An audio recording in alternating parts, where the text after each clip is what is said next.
మీరు తీసుకునే అదే మందులు, అదే నాణ్యమైన మందులు, కానీ సగం ధరకే. అవును, మెడ్ప్లస్ బ్రాండ్స్ పై 50 to 80% తగ్గింపు. హలో అండి, నా పేరు doctor Rajasekhar Madla, consultant plastic and cosmetic surgeon. Dark circles అండి, బేసిక్గా కంటి చుట్టూ ఉండే హ్యాలోనెస్ని, కొంచెం డార్క్నెస్ని డార్క్ సర్కిల్స్ అంటాం.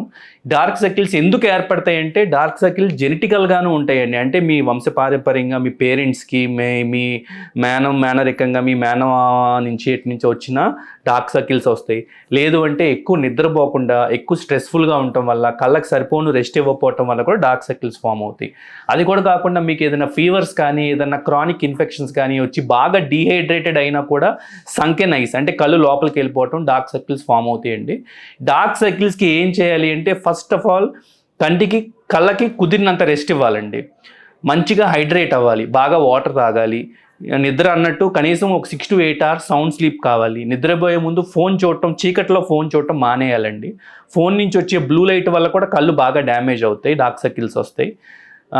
ఏదన్నా బాగా ఎండలోకి వెళ్తున్నప్పుడు, ఎండ నుంచి వచ్చినప్పుడు మనకు కొంచెం డీహైడ్రేట్గా అనిపిస్తే చక్కగా రూమ్ టెంపరేచర్ వాటర్ బాగా తాగండి. సమ్మర్ కాబట్టి బాగా ఇబ్బంది పడే టైం ఇది.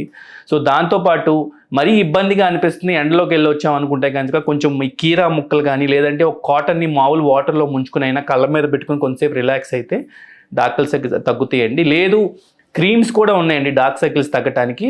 మీరు వచ్చి మమ్మల్ని కలిస్తే అసలు ఈ డార్క్ సర్కిల్స్ మీకు టెంపరీగా వచ్చినాయా, పర్మనెంట్గా ఉన్నాయా, ఎలా వస్తున్నాయా చూసి దాన్ని బట్టి మీకు కావాల్సిన క్రీమ్స్ అది కూడా రాయొచ్చు.